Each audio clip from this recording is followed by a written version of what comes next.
ते पाठी जरा थोडा नाही लागलं तर जरा माहिती चला.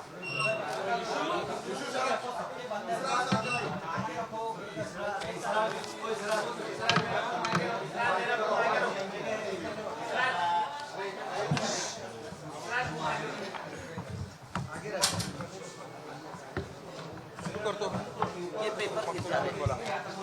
पेपर गिर गया. सर 2 सेकंड आप ना माइक पर रखिए.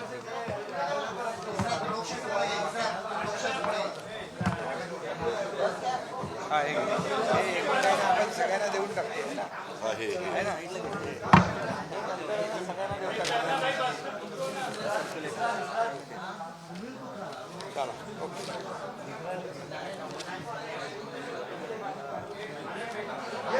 सुरू. सगळ्यांना सर्व पत्रकार मित्रांचं मनापासून स्वागत.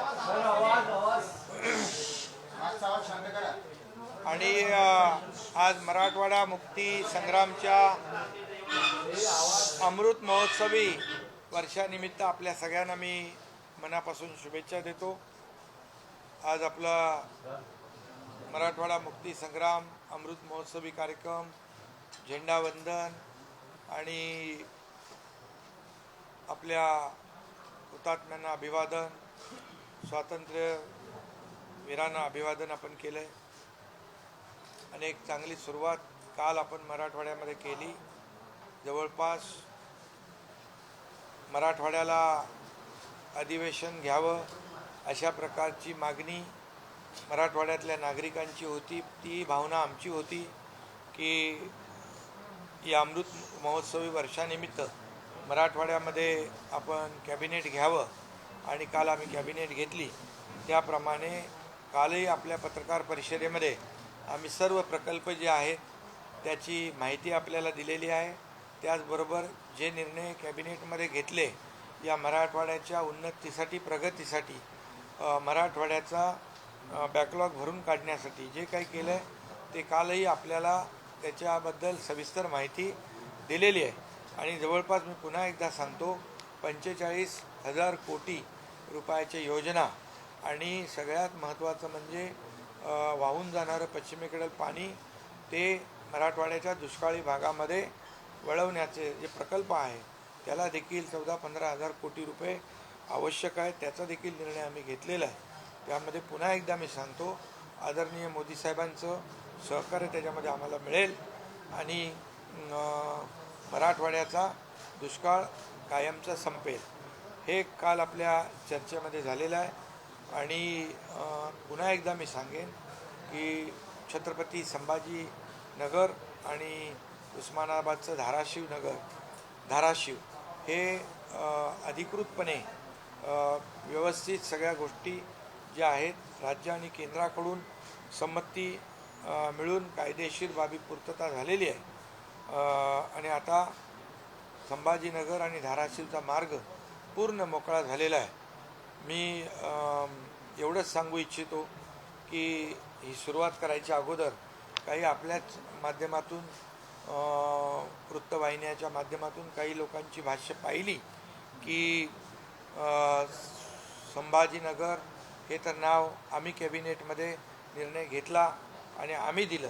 त्यावर फक्त मी थोडक्यामध्ये सांगू इच्छितो त्यावेळेस खरं म्हणजे कॅबिनेट घ्यायचा अधिकार होता की नव्हता याची देखील माहिती आपल्याला घ्यावी लागेल. म्हणजे नव्हताच. खरं म्हणजे सरकार अल्पमतात आल्यानंतर अशा प्रकारचा निर्णय घेता येत नाही. 2.5 वर्ष हा निर्णय घ्यायला कोणी हात बांधले होते हा देखील प्रश्न आहे. पण आमचं सरकार आल्यानंतर अधिकृतपणे ज्या प्रोसिजर प्रक्रिया करायला पाहिजे त्या पूर्ण केल्या आणि राज्य आणि केंद्र सरकारकडून याला मान्यता मिळवलेली आहे. आणि ते आता अगदी गावापासून ते जिल्ह्यापर्यंत, विभागापर्यंत छत्रपती संभाजी महाराज नगर आणि धाराशिव हे झालं आहे. आता मी आपल्याला एवढंच सांगतो की आम्ही आज आपल्या आदरणीय देशाचे प्रधानमंत्री नरेंद्र मोदी साहेबांचा वाढदिवस आहे 73वा. काल आम्ही कॅबिनेटमध्ये या बाबतीमध्ये सर्वकष चर्चा केली. मी त्याचबरोबर उपमुख्यमंत्री देवेंद्र फडणवीसजी, आमचे दुसरे उपमुख्यमंत्री अजितदादा पवार आणि आमच्या सगळ्या मंत्रिमंडळाच्या समोर आम्ही एक नमो 11 सूत्री कार्यक्रम म्हणजे 11 कलमी कार्यक्रम आम्ही काल कॅबिनेटमध्ये त्याला मान्यता घेतलेली आहे आणि त्यानुसार राज्यामध्ये आदरणीय देशाचे प्रधानमंत्री मोदी साहेबांच्या नावाने नमो 11 कलमी कार्यक्रम हा आम्ही घोषित केलेला आहे, निर्णय घेतलेला आहे. त्याची घोषणा आज आपल्यासमोर आम्ही करायला आलो आहे. उपमुख्यमंत्री अजितदादांच्या उपस्थितीमध्ये मी ते आपल्याला सांगू इच्छितो. कारण आपल्या देशाचे आदरणीय प्रधानमंत्री नरेंद्र मोदीजी यांनी जगभरामध्ये आपल्या देशाचं नाव ज्या प्रकारे गौरव आणि सन्मान वाढवलेला आहे आणि G20च्या माध्यमातून देखील ते आपल्याला जाणवलं आहे, त्याची अनुभूती आपल्याला आली आहे. G20चं अध्यक्षपद आपल्याला मिळणं, आपल्या देशाला मिळणं हा आपला गौरव आहे. आणि G20चं समिट जे आहे, परिषद जी आहे, आपल्या संभाजीनगरमध्ये देखील झाली, मुंबईत देखील झाली, पुण्यात देखील झाली, नागपूरमध्ये देखील झाली आणि त्या माध्यमातून आपल्या राज्याचे इन्फ्रास्ट्रक्चर प्रोजेक्ट जे आहे त्याला एक्सपोजर देखील देण्याची संधी आपल्याला मिळाली. आपले प्रकल्प जे आहेत, आपल्या सरकारने घेतलेले निर्णय जे आहेत हे देखील विदेशी पाहुणे जे आले होते त्यांच्यापर्यंत नेण्याचं किंवा त्यांच्यापर्यंत पोहोचवण्याचं एक माध्यम देखील आपल्याला मिळालं. त्यामुळे G20चा फायदा आपल्याला झाला. आणि G20ची जी दिल्लीमध्ये परिषद होती त्या परिषदेला देखील मी स्वतः उपस्थित होतो आणि त्या परिषदेमध्ये मी पाहिलं जगभरातले म्हणजे सगळ्यात पॉवरफुल देश जे आहेत, America, France, Britain, Germany, European countries, Japan, हे सगळे देशाचे राष्ट्राध्यक्ष, पंतप्रधान, त्या ठिकाणी मी कोणाची नावं, जो बायडन आणि ते ऋषी सुनेक वगैरे सगळे लोक होते. आणि या सर्व लोकांनी आणि पहिल्यांदा साऊथ आफ्रिकन कंट्रीचे देखील G20मध्ये सहभागी होत नव्हते, परंतु या G20 परिषदेमध्ये तेही मोदीजींमुळे त्या G20 परिषदेमध्ये दिल्लीमध्ये आले होते. आणि या संपूर्ण जे काही चित्र पाहिलं तर जगामध्ये आपल्या भारत देशाचा दबदबा पाहायला मिळाला. एक जे ठराव मोदी साहेबांनी केले त्या ठरावाला अगदी अमेरिकेच्या राष्ट्राध्यक्षांपासून सर्व लोकांनी एकमताने बाकं वाजवून, टाळ्या वाजवून संमती दिली.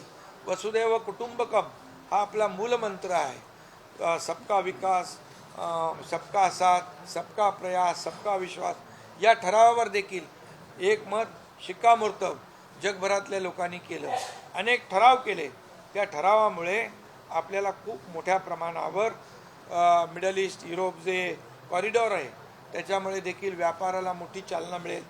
बायोफ्युएल जो आहे, ग्लोबल बायोफ्युएलचा ठराव केला, त्यामुळे पेट्रोल डिझेलला पर्याय तो देखील ठराव त्या ठिकाणी केला. त्यामुळे आपल्या देशाला या G20मुळे व्यापार उद्यमासाठी मोठा फायदा होणार आहे. आणि मुद्दाम मी हे सांगण्याचा प्रयत्न याच्यासाठी करतोय की जे महासत्तेकडे आपली वाटचाल आहे, जे 10व्यावरून अर्थव्यवस्था 5व्यावर आली आहे. मोदी साहेबांचं म्हणणं आहे की ही तिसऱ्या क्रमांकावर आपल्याला आणायची आहे. म्हणून $5 ट्रिलियन इकॉनॉमी आपलं एक गोल आहे. आणि म्हणून हे गोल अचीव करण्यासाठी हे G20 जी परिषद अतिशय फलदायी ठरणार आहे. आणि महाराष्ट्राला देखील अभिमान आहे की त्यांच्या $5 ट्रिलियन महाराष्ट्राचा वाटा जो $1 ट्रिलियन आपण तो गोल अचीव करण्यासाठी देखील आपलं काम सुरू आहे. आणि नक्की आम्हाला विश्वास आहे की यामध्ये महाराष्ट्राचा देखील $1 ट्रिलियन हे जो गोल आहे हा अचीव होईल. कारण महाराष्ट्र हे राज्य देशातलं पहिलं राज्य आहे की इकॉनॉमिक ॲडवायझरी काउन्सिल तयार करणारं. टाटा सन्सचे चंद्रशेखरन त्याचे प्रमुख आहेत. यामध्ये विविध सेक्टरमध्ये त्यांनी सूचना केलेल्या आहेत, शिफारसी केलेल्या आहेत की आपलं जे सकल उत्पन्न असेल किंबहुना रेव्हेन्यू असेल, आपलं इन्फ्रास्ट्रक्चर डेव्हलपमेंट असेल, यासाठी विविध सेक्टरमध्ये त्यांनी सूचना केलेल्या आहेत. मित्र आपण नीती आयोगाच्या धर्तीवर मित्र केलेला आहे आणि त्या माध्यमातून वॉर रूममधून आपण प्रत्येक प्रोजेक्टचं डिटेलिंग करतो, मॉनिटरिंग करतो. त्यामुळे $1 ट्रिलियन अचीव करायला कुठलीही हरकत नाही. आणि म्हणून हे सगळं करत असताना आम्ही मोदीजींच्या मार्गदर्शनाखाली राज्याचा विकास करतो आहे. डबल इंजिनचं सरकार आमचं म्हणजे राज्य आणि केंद्र असं मिळून ताकद मिळते, बळ मिळतं आहे आणि म्हणून आम्हाला निधी देखील देण्याचं काम मोदीजी करतायत आणि म्हणूनच हे राज्य वेगाने पुढे जातं आहे. 2.5 वर्षात मागच्या बंद पडलेले प्रकल्प आम्ही सुरू केले, त्याला चालना दिलेली आहे. आज आपण पाहत आहे, मी बोलण्याची आवश्यकता नाही, तुम्ही मुंबईमध्ये पहा, समृद्धीवर पहा. आज आम्ही नागपूर गोवा हे शक्तिपीठ करतो आहे, जालना नांदेड करतो आहे. हा गडचिरोलीचा जो समृद्धी नागपूर मुंबई बाळासाहेबांच्या नावाचा हायवे आहे, तो अगदी भंडारा, गोंदिया आणि गडचिरोलीपर्यंत नेतो आहे. म्हणजे ही जी काही कनेक्टिव्हिटी आहे, ही कनेक्टिव्हिटी वाढवण्याचं काम आपलं सरकार करतं आहे. 5,000 किलोमीटरचे एक्सप्रेस ॲक्सेस कंट्रोल ग्रीड आपण तयार करतो आहे, जेणेकरून आपल्या राज्यामध्ये कुठलाही माणूस कुठल्याही कोपऱ्यातून कुठल्याही कोपऱ्यामध्ये 8 तासाच्या आत पोचला पाहिजे, ही आमची संकल्पना आहे. आणि म्हणून इन्फ्रास्ट्रक्चरमध्ये आपल्या देशामध्ये आपलं राज्य पहिल्या क्रमांकाचं आहे आणि FDIमध्ये पण पहिल्या क्रमांकाचं आहे. 2.5 वर्षात मागे गेलं होतं, कर्नाटक गुजरात पुढं गेलं होतं, पण या वर्षभरामध्ये पुन्हा आम्ही 1 नंबरवर आलेलो आहोत फॉरेन डायरेक्ट इन्व्हेस्टमेंटमध्ये. ही अचिव्हमेंट आहे आणि मोठ्या प्रमाणावर उद्योग महाराष्ट्राला पसंती देत आहेत. आणि म्हणून आम्ही ठरवलं की मोदी साहेबांच्या वाढदिवसानिमित्त आज 11 सूत्री कार्यक्रम या ठिकाणी जाहीर करायचा आणि त्याला एक टाईम बाउंड प्रोग्राम तयार करून याच्यावर पूर्ण मॉनिटरिंग करायचं. CM ऑफिसमधून केलं जाईल. दादानी पण सांगितलं, अजितदादांनी, मी पण त्याच्यामध्ये पूर्ण दर महिन्याला याचं मॉनिटरिंग करून हा प्रकल्प कुठपर्यंत गेला. काही तर लवकर होणारे आहेत, काही थोडा अवधी लागेल, परंतु 100% याचं नियोजन आणि अंमलबजावणी या ठिकाणी केली जाईल. आणि म्हणून मी स्वतः, देवेंद्रजी आणि अजितदादा, आम्ही तिघंही आणि आमच्या मंत्रिमंडळातले सर्व मंत्री या संपूर्णपणे या प्रकल्पांच्या किंबहुना आमदार असतील, खासदार असतील, हे सर्व प्रकल्प जे आम्ही पूर्ण करू त्याची तुम्हाला माहिती देतो थोडक्यामध्ये. 73 नमो महिला सशक्तीकरण अभियान, त्याला आम्ही काल कॅबिनेटमध्ये मान्यता दिली. 73 लाख महिलांना शासकीय योजनांचा लाभ आम्ही त्यांना देणार आहोत. त्याच्यावर आम्ही निर्णय देखील घ्यायला सुरुवात केली. जे CRP आहेत म्हणजे कॉर्डिनेटर महिला जे आहेत त्यांचं 3,000चं मानधन 6,000 केलं आणि जो रिव्हॉल्विंग फंड आहे तो 15,000वरून 30,000 केला. त्याचबरोबर या नमो महिला सशक्तीकरण अभियानमध्ये जे 40 लाख महिला शक्ती गटाच्या प्रवाहात जोडणे, 20 लाख नवीन महिलांची शक्ती गट जोडणी करणे, 5 लाख महिलांना रोजगार व तांत्रिक प्रशिक्षण देणे, 5 लाख महिलांना उद्योग उभारणीसाठी भांडवल उपलब्ध करून देणे, 3 लाख महिला उद्योजकांना बाजारपेठ ग्राहक उपलब्ध करून देणे. म्हणजे ज्या वस्तू तयार होतील त्याचं ब्रँडिंग, त्याचं मार्केटिंग, म्हणजे प्रोडक्शन टू एक्सपोर्ट, अशा प्रकारचं त्यांना पूर्णपणे आम्ही मदत करणार आहोत. आणि महिला सक्षमीकरण या धोरणातून आम्ही त्यांना न्याय देणार आहोत. ही पहिली आपली योजना आहे. त्यानंतर नमो कामगार कल्याण योजना आहे. यामध्ये 73,000 बांधकाम कामगारांना सुरक्षा त्यांना देणे.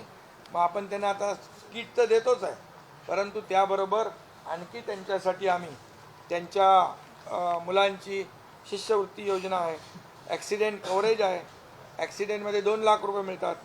आणि त्याचबरोबर आणखी ज्या काही योजना आहेत, कारण हा असंघटित कामगार आहे, असंघटित कामगाराला देखील त्याला स्वतःचं शाश्वत असं सुरक्षा कवच मिळालं पाहिजे. या संपूर्ण या योजनेमध्ये त्यांना देय असलेल्या ज्या योजना आहेत त्या आम्ही देणार आहोत. त्यांना म्हणजे असंघटित कामगारांना देखील शाश्वत ज्या ज्या काही योजना मिळाल्या पाहिजे त्याच्यावर आम्ही काम करतोय. खरं म्हणजे भारत उभारणीसाठी योगदान देणारे हे हात आहेत आणि त्या हातांचा सन्मान करण्याचं काम आम्ही करतोय. मोदीजींनी देखील याला प्राधान्य दिलेलं आहे. हे डिटेल आम्ही तुम्हाला देऊया. दुसरं 73,000 शेततळी उभारणी. आता शेततळी तर तुम्ही म्हणाल आहेत, परंतु यावर आम्ही टाईम बाउंड प्रोग्राम करतोय.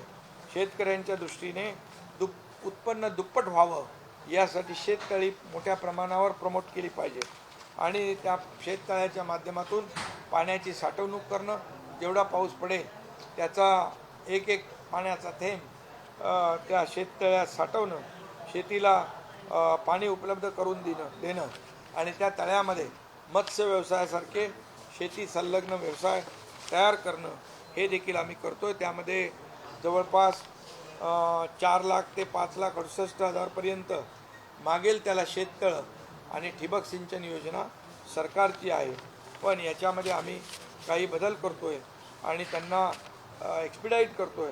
जेवढं लवकर त्यांना या सर्व याच्यामध्ये सुलभतेने कसं हे मिळेल यासाठी आम्ही फोकस 73,000 शेततळी उभारण्याला नमो शेततळी अभियान या ठिकाणी करतोय.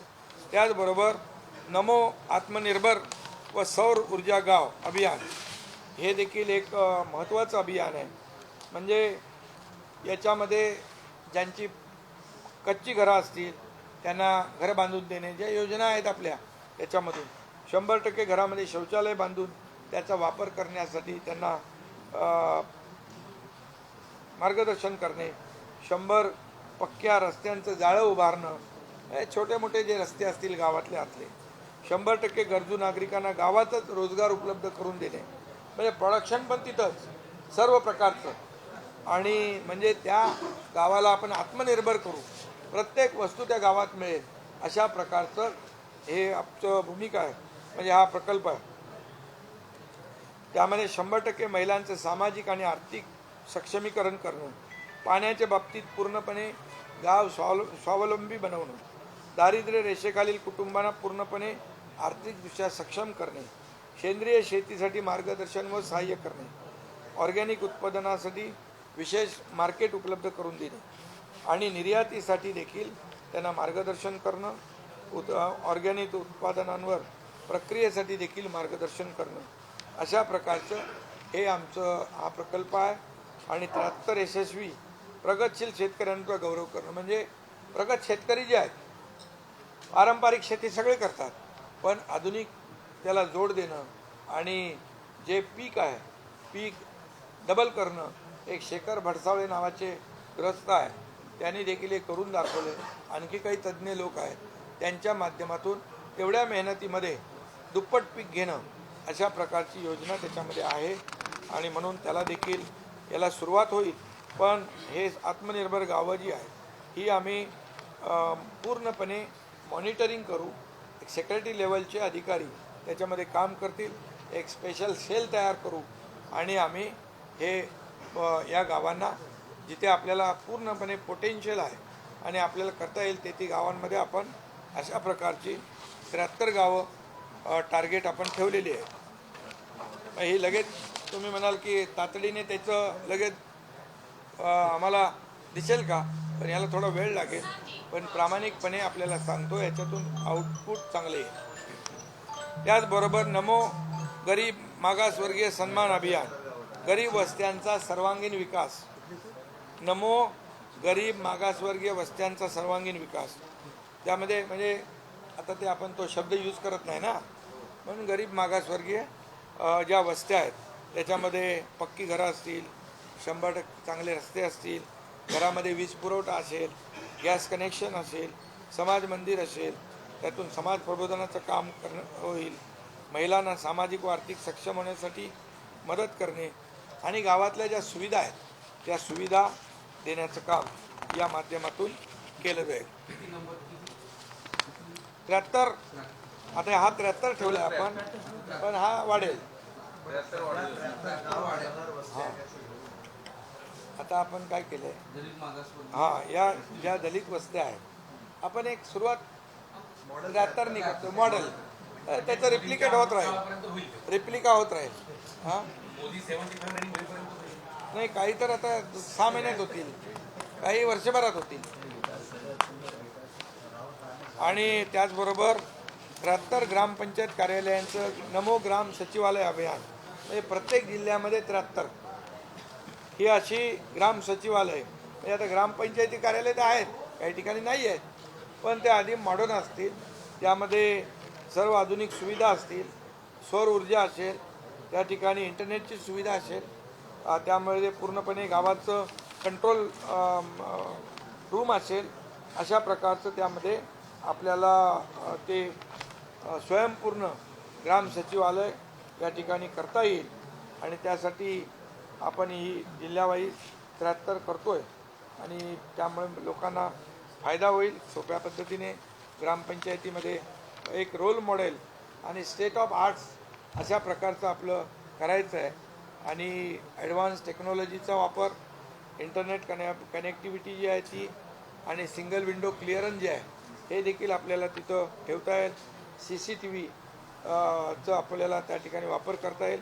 आणि ग्रीन बिल्डिंग आपण त्या ठिकाणी करू, त्याला काही जास्त पैसे खर्च होत नाहीत. त्यामुळे 2000 च्या पेक्षा जास्ती 73 म्हणजे 2022पर्यंत होतील. त्याचबरोबर आपलं दुसरी योजना जी आहे नमो आदिवासी स्मार्ट शाळा अभियान, या आदिवासी स्मार्ट शाळांची उभारणी व सुधारणा करणे, त्यामध्ये 73 विज्ञान केंद्र उभारणे, त्या आदिवासी स्मार्ट शाळा बनवणे, त्यामध्ये आधुनिक संसाधनं, वेगवान इंटरनेट सुविधा, विद्यार्थ्यांना नवीन तंत्रज्ञान व डिजिटल शिक्षण देणे, अंतराळविषयक मार्गदर्शन, विज्ञानातील महत्त्वाच्या विषयाबाबत मार्गदर्शन, महत्त्वाच्या शोधाबाबत माहिती म्हणजे R&D, आर्टिफिशियल इंटेलिजन्स बाबत प्रशिक्षण वर्ग, सायन्स लॅब, टेलिस्कोप व डिजिटल वॉलद्वारे आता जे आपलं चंद्रयान 3 वगैरे अंतराळाची माहिती ती देखील देता येईल. लायब्ररी त्यामध्ये आपल्याला उभारता येईल. नमो दिव्यांग शक्ती अभियान हे प्रधानमंत्री महोदयांचा आवडता विषय आहे. आपलं सरकार जे आहे यांनी दिव्यांग मंत्रालय करणारं देशातलं आपलं पहिलं राज्य आहे. त्यामुळे या दिव्यांगांचं सर्वेक्षण करणं, त्यांचं आयडेंटिफिकेशन करणं, दिव्यांगांना दिव्यांग प्रमाणपत्र, परिवहन व रेल्वे पास, दिव्यांगांना असलेल्या इतर सुविधा वेळच्या वेळी उपलब्ध करून देणे, दिव्यांगांना आवश्यक साहित्य उपलब्ध करून देणे, दिव्यांगांच्याकरिता राबवलेल्या जाणाऱ्या योजनांचा लाभ देणे, आणि त्याचबरोबर दिव्यांगांना तांत्रिक व व्यावसायिक प्रशिक्षण देणे, जेणेकरून ते स्वतःच्या पायावर उभे राहतील. दिव्यांगांना व्यवसाय उभारण्यासाठी भांडवल व बँकेकडून कर्ज मिळवून देणे, आणि दिव्यांगांचे व त्यांच्या पालकांचे समुपदेशन करणे, हे देखील आपण या ठिकाणी करतोय.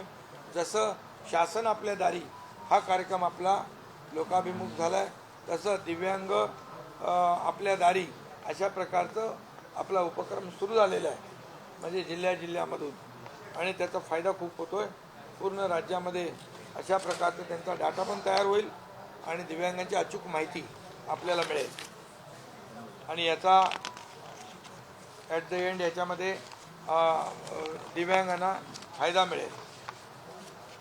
दुसरं नमो क्रीडा मैदान व उद्यान अभियान, याच्यामध्ये आम्ही आता तालुका वाईज आता 73 क्रीडा संकुलं घेतली आहेत 73 आकड्यासाठी, पण हा आकडा वाढणार आहे. तालुका लेवलला आम्ही फक्त क्रीडांगण करायचं आहे, म्हणजे ते नंतर त्याचं इंडोर स्टेडियम बनवणं ते विषय वेगळा आहे. हे फक्त साधी आणि सोपी थीम आहे. तालुका प्लेसला पूर्ण मैदान करून द्यायचं साफ, त्या मैदानावर मुलं खेळतील, त्याच्यावर आपले जमिनी खेळ खेळतील, क्रिकेट खेळतील, कबड्डी खेळतील, फुटबॉल खेळतील, व्हॉलीबॉल खेळतील, क्रिकेट खेळतील, फक्त मैदान, बाकी तिथं काय मोठं काय करायचं नाही. हे तर आरामशीर करू शकतो हे एक मुलांना एका दिवसात होईल. आणि त्यामुळे हे 73 आकडा असला तरी सुद्धा आम्ही तो तालुका लेवलला हे करतोय. दुसरं जेवढी उद्यानं आहेत, उद्यानं जेवढी आहेत 73चा आकडा आहे, परंतु उद्यानं अतिशय ॲडव्हान्स पद्धतीने चांगल्या पद्धतीने चांगल्या प्रकारची ती अद्ययावत करणं, लोकांना त्याचा फायदा होणं. आता उद्यान करतो, गार्डन केलेलं असतं पण त्याची पडझड झालेली असते आणि तिकडे कोणी दुर्लक्ष करतो. म्हणून एक अभियान राबवतो. या नमो क्रीडा मैदान उद्यान अभियानाच्या माध्यमातून एक चांगलं दृश्य स्वरूपामध्ये आपल्याला हे पाहता येईल आणि त्याचा फायदा आपल्या खेळाडूंना होईल आणि नागरिकांना देखील होईल. कारण आपण खेळांना प्रोत्साहन देतोच आहे. आपल्या राज्यामध्ये खेळांना स्पोर्ट्समध्ये मोठ्या प्रमाणावर आपण परदेशी देखील ट्रेनिंगला पण पाठवतो. परदेशी कोचेस पण आपण इथे मागवतो आणि त्यांना प्रशिक्षित करतो. म्हणून आपल्या लोकांनी खूप मेडल मिळवलेली आहेत आणि याचं कारण राज्य सरकारने याला स्पोर्ट्सला बढावा दिलेला आहे. यामध्ये अशी एक योजना आम्ही करतो आहे. यामध्ये शहरं जी आहेत आपली, आता चालू आहे काम, त्याच्यावर कॉम्पिटिशन सुरू आहे सौंदर्यीकरणामध्ये.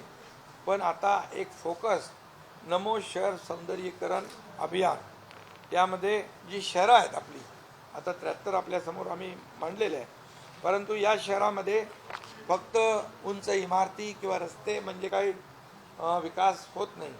पण त्याच्यामध्ये जे माणसाला आवश्यक लागतं की त्यांचं जीवनमान उंचावण्यासाठी बगीचे आहेत, तलाव आहेत, चांगले रस्ते आहेत, फुटपाथ आहेत, दुभाजक आहेत, चौक चांगले आहेत. जसं मोठ्या शहरामध्ये मुंबई ठाण्यासारख्या या मोठ्या शहरांमध्ये चौक चांगले आहेत, त्यामध्ये ब्युटिफिकेशन होतं. काही लोक CSRच्या माध्यमातून काही कामं करतात. मग संपूर्ण राज्यभर जेवढी शहरं आहेत या शहरांचं सौंदर्यीकरण झालं पाहिजे. अनेक लोकांची आपण त्याच्यामध्ये मदतही घेऊ. पण हे देखील सोपं काम आहे. त्याला देखील आम्ही लोकसहभागाच्या माध्यमातून देखील सौंदर्यीकरण जे ब्युटिफिकेशन आहे ते टिकून ठेवण्यासाठी ही एक योजना नमो शहर सौंदर्यीकरण अभियान याच्यामध्ये सुरुवात होईल आणि त्याच्यामध्ये एक चांगला आउटपुट पण मिळेल.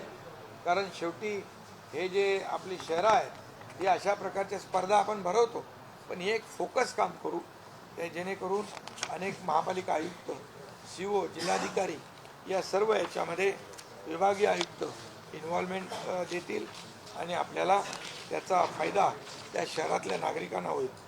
एक शेवटचं आहे नमो तीर्थस्थळ सुधार अभियान आणि गडकोट किल्ले संरक्षण हे अभियान आहे. याच्यामध्ये आम्ही 73 घेतलेले आहेत जी आपली धार्मिक स्थळं आहेत. आज आपण काही ठिकाणी सुरू केलेलं आहे ते काम, परंतु एक अभियान म्हणून या ऐतिहासिक व पुरातन मंदिरांचा जीर्णोद्धार करणे त्याच्यावर आपण फोकस करणार आहोत.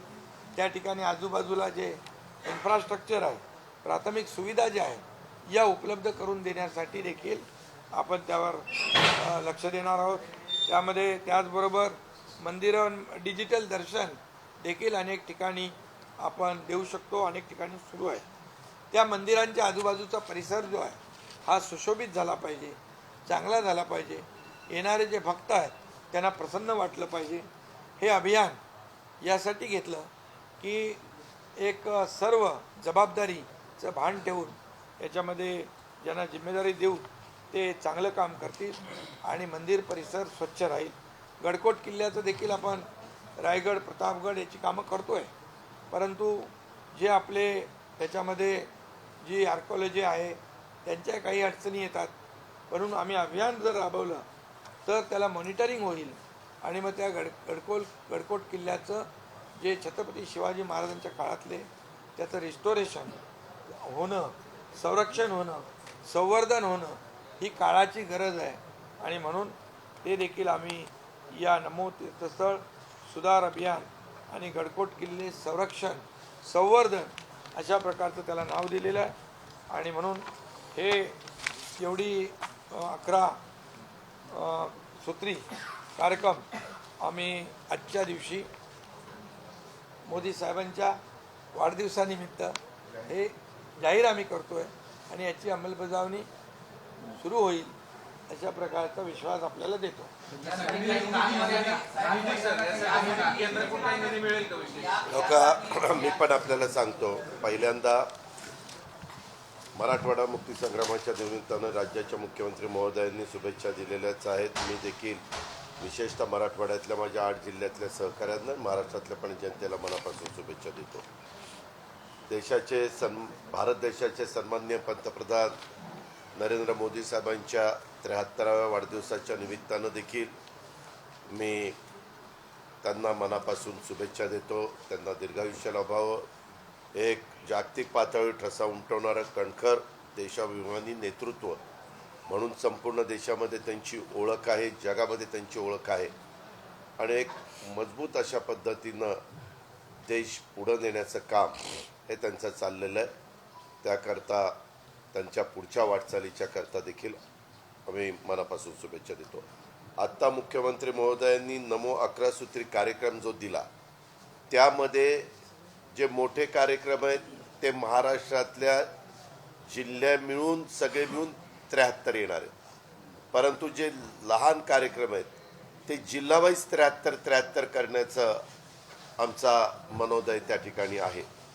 आणि हे सगळं होत असताना त्याच्यामध्ये निधीची तरतूद करत असताना विशेषतः ग्रामविकास खातं त्यांचे प्रत्येक जिल्ह्यात 73 ग्राम सचिवालय करण्याच्या बद्दलचा निर्णय काल कॅबिनेटमध्ये घेण्यात आला.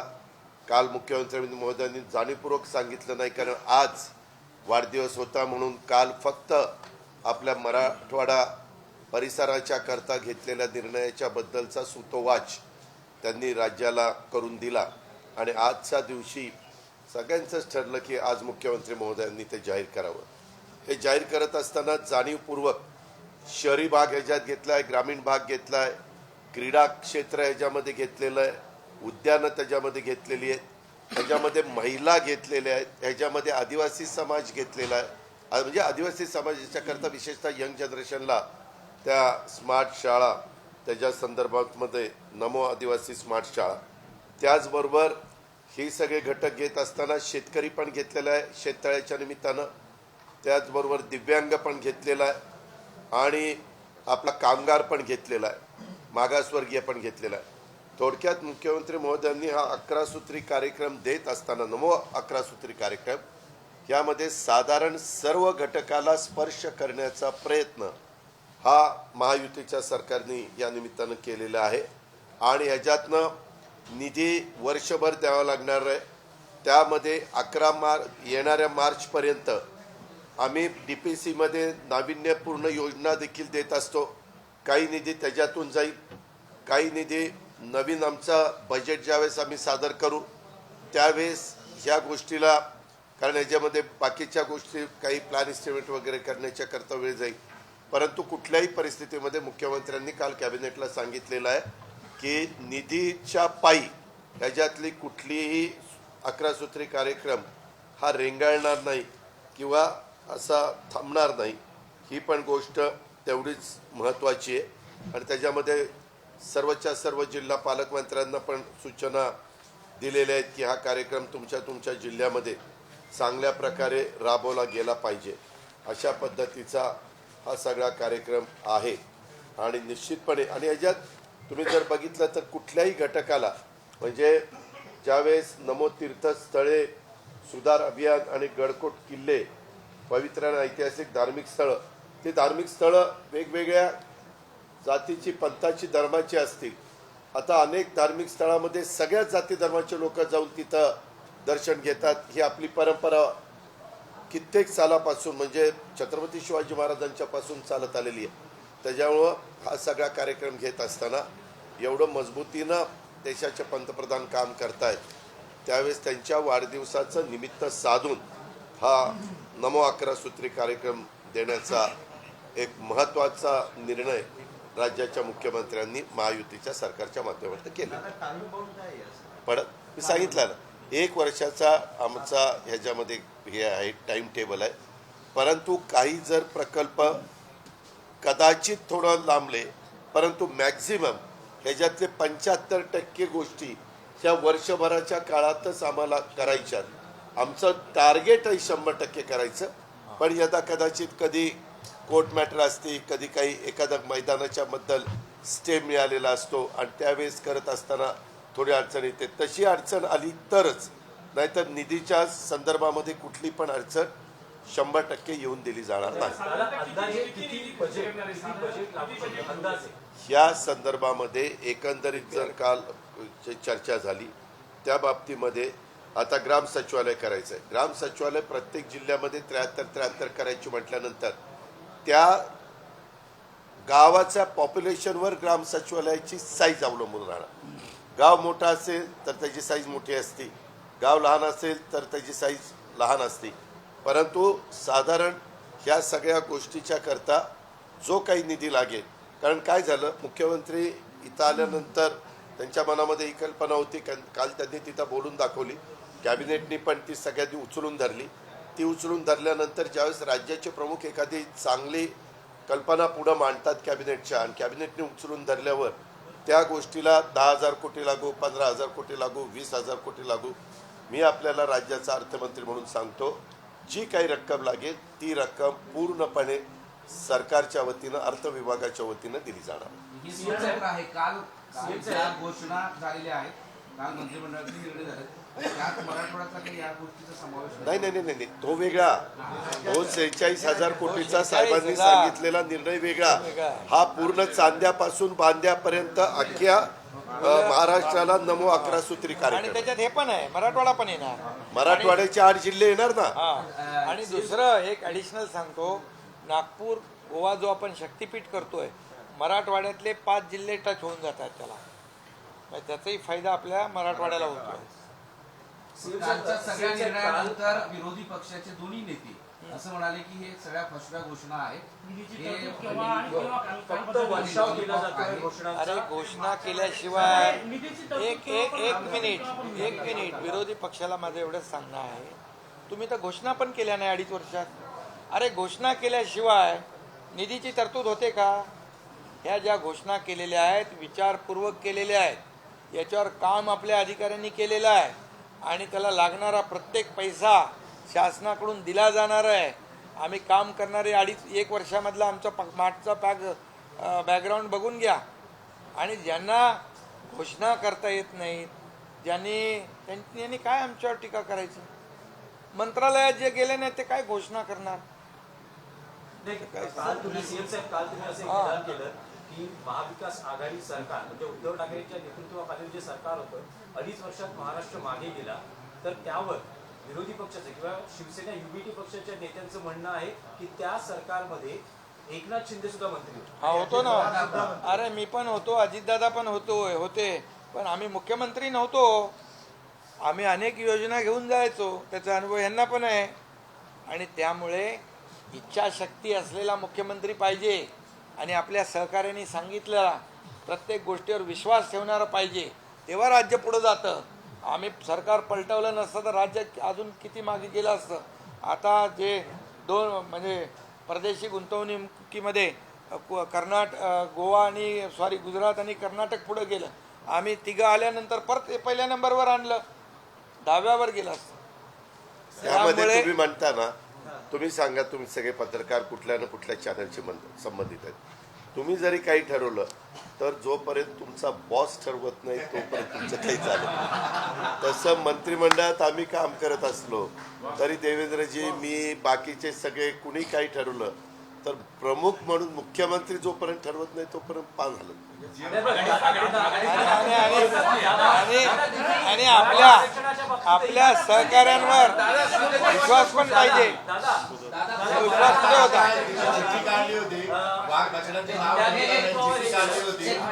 त्यामध्ये एक आदित्य नावाची चिठ्ठी अरे आली नाही हो, ते कुठले अरे चिठ्ठ्या काढल्या, त्याच्यात 2 एकदम निघाल्या चिठ्ठ्या. मला आठवत नाही. चला, धन्यवाद. मराठवाड्यात छत्रपती संभाजीनगरमध्ये कॅबिनेटची बैठक झाली, त्याआधी उद्धव ठाकरे असतील, आदित्य ठाकरे असतील, हे शेताच्या बांधावर जाऊन दुष्काळी भागाची पाहणी करतायत, शेतकऱ्यांचं दुःख जाणून घेण्याचा प्रयत्न करतायत. या कॅबिनेटच्या बैठकी आधीच हे दौरे झाले. अरे बाबा, आम्ही कॅबिनेट घेणार, कॅबिनेटमध्ये आम्ही निर्णय घेणार, मराठवाड्याला मोठं काहीतरी देणार, ह्या भावनेमुळे त्यांची धावपळ उडाली. आणि मग काहीतरी धावपळ केली पाहिजे, आपण पण धडपड केली पाहिजे म्हणून बांधावर, शेतावर. अरे पूर्वी तर जेव्हा जायला पाहिजे होतं तेव्हा नाही गेलात, तेव्हा बांधावर काय, शेतावर काय, घराजवळ पण कोणाला येऊन दिलं नाही, घराच्या बाहेर पण पडलं नाहीत. अरे तेव्हा हे केलं असतं तर हे दिवस पण आले नसते. आणि त्यामुळे आमचं सरकार जे आहे, ज्या ज्या ठिकाणी आपत्ती येते, मुख्यमंत्री म्हणून मी स्वतः जातो, उपमुख्यमंत्री म्हणून देवेंद्रजी जातात, उपमुख्यमंत्री म्हणून अजितदादा जातात, आमचे मंत्री जातात. हे पाहताय तुम्ही दृश्य. आम्ही फक्त आता म्हणजे कुठंतरी कोणाला ते दाखवायचं आहे म्हणून जातो. शेतकऱ्यांना पूर्ण विश्वास आहे, कारण जे निर्णय मागच्या वेळेस घेतले ते पण पूर्ण आम्ही केले.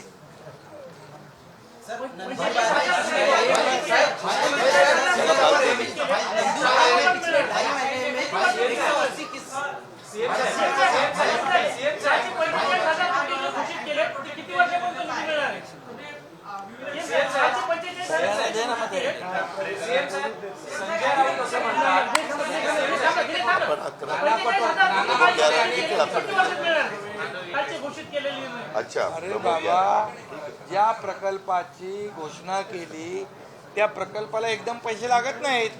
त्या प्रकल्पाला जसे जसे पैसे लागतील तसे तसे पैसे सरकारकडून दिले जातील. आता आम्ही जी घोषणा केली आहे त्यामध्ये एकही रुपया सरकारकडून कमी पडणार नाही. हे कालही बोललोय, आजही बोलतोय. मी त्याला जोडून एक तुम्हाला सांगतो. ज्यावेळेस कॅबिनेट मुख्यमंत्र्यांच्या अध्यक्षतेखाली होती आणि निर्णय होतात, ते निर्णय झाल्यानंतर कॅबिनेट ही सर्वोच्च आहे. त्याच्यामुळं वेगवेगळ्या विभागाचे निर्णय राबवत असताना फाईल ज्यावेळेस फिरते त्यावेळेस कुठलाही सचिव ती फाईल थांबवू शकत नाही किंवा त्याच्यामध्ये निगेटिव्ह लिहू शकत नाही. ते पटापटा त्यांना काढावे लागतात का स्वतः CM ऑफिस ह्याच्याबद्दलचा आढावा घेत राहणार आहे. मलाही CM साहेबांनी सांगितलं तुम्ही पण आढावा घ्या आणि आमचे 8 जे पालकमंत्री असतील ते पण, आम्हाला सगळ्यांनाच तिकडे बोलवायचं कारण नाही. इथले विभागीय आयुक्त, इथले कलेक्टर 8 जिल्ह्याचे, त्यांच्याशी VC वरून पण आम्ही संपर्क साधू शकतो आणि त्या सगळ्या कामाला गती देऊ शकतो. एकदा हे सगळे, आता ह्याच्यात काहीला पाणी उपलब्धता प्रमाणपत्र कदाचित लागू शकतात, आणखीन काही NOC लागू शकते. आता राज्य सरकारच्या कुठल्याही विभागामध्ये घेतलेल्या निर्णयाच्या बद्दलचं काम हे अडू शकत नाही. त्याच्यामुळं हे अधिक चांगल्या पद्धतीनं व्हायला मदत होणार. धन्यवाद.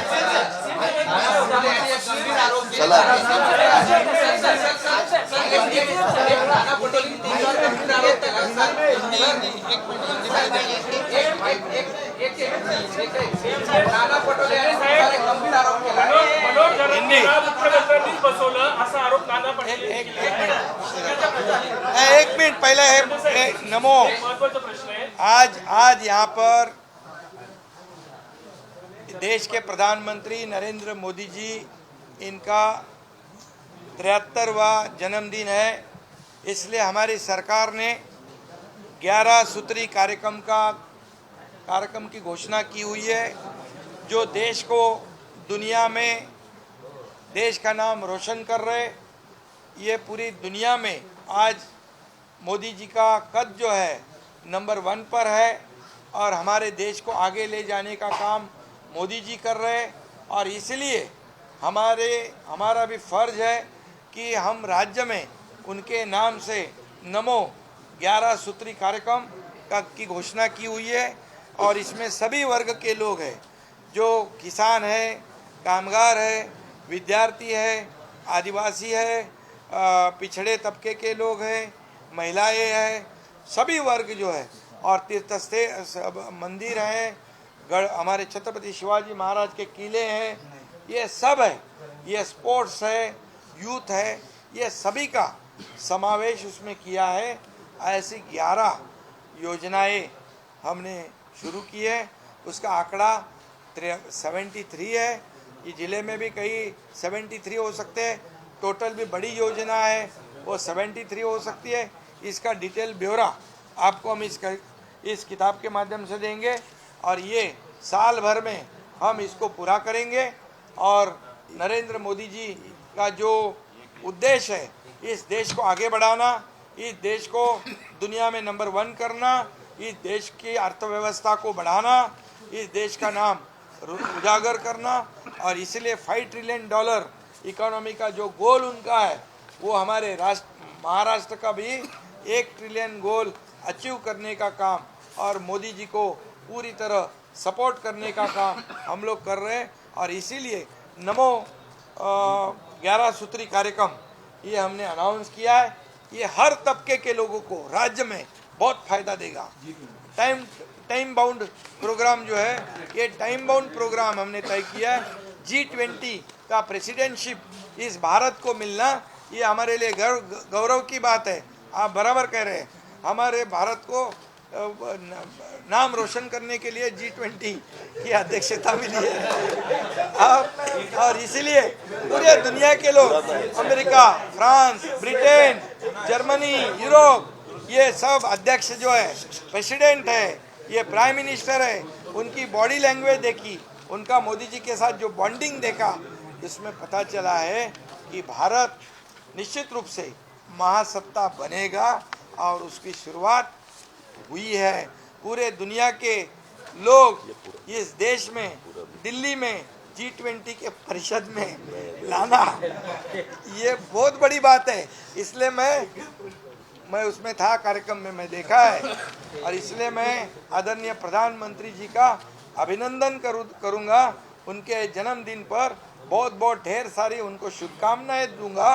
उनकी ज़रूरत है इस देश को, उनकी आवश्यकता है इस देश को, और इसलिए उनका आरोग्य भी उत्तम रहे, ऐसी कामना मैं ईश्वर को करता हूँ। धन्यवाद।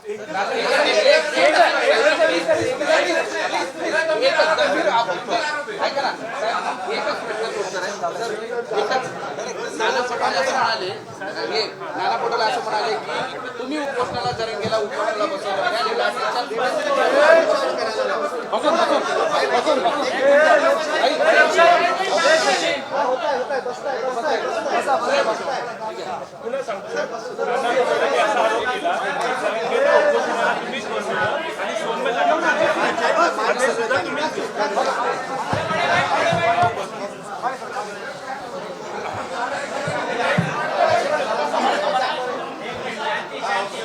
बोला बोला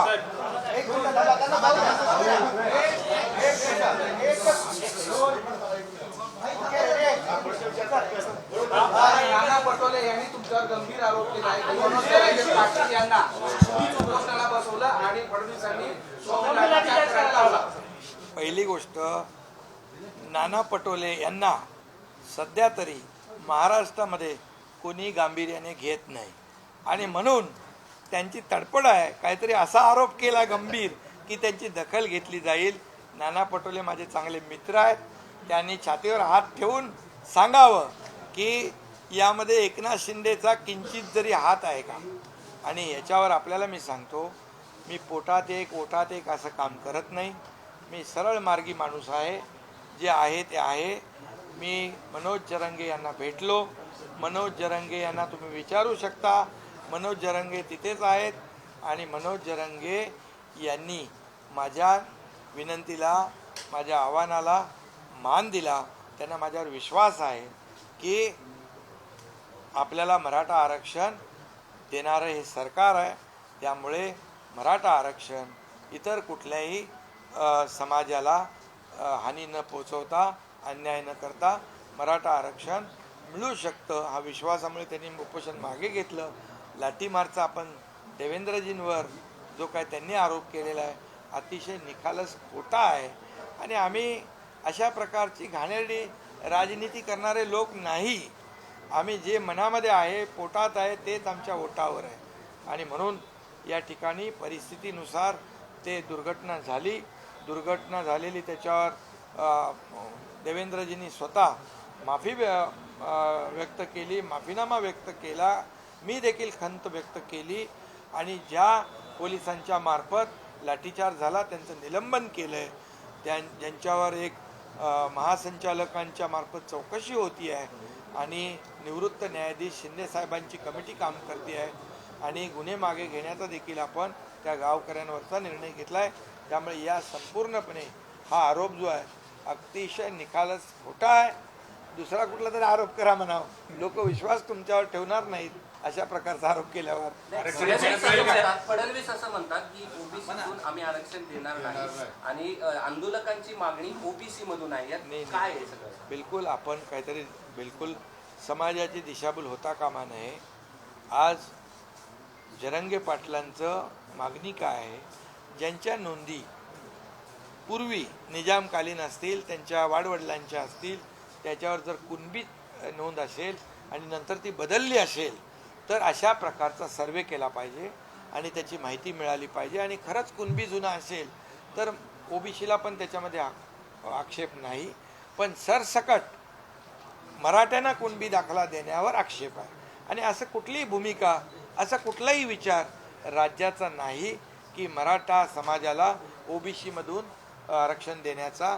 कारण ओबीसीचं आरक्षण जे आहे तेवढंच ठेवून मराठा समाजाला जे रद्द झालेलं आहे, हे जे आता बोलतायत त्यांच्या नाकर्तेपणामुळे, त्यांच्या अपयशामुळे, सुप्रीम कोर्टामध्ये ते व्यवस्थित बाजू न मांडल्यामुळे हे आरक्षण रद्द झालं. जे आज आमच्यावर आरोप करतायत ते आरक्षण मिळवून देण्याचं काम आणि ती मागणी मराठा समाजाची आहे. ते मिळवून द्यायला सरकार कटिबद्ध आहे. त्याच्यावर सरकारचं काम युद्ध पातळीवर सुरू झालेलं आहे. एक प्रश्न होता. संजय राऊत असं म्हणतात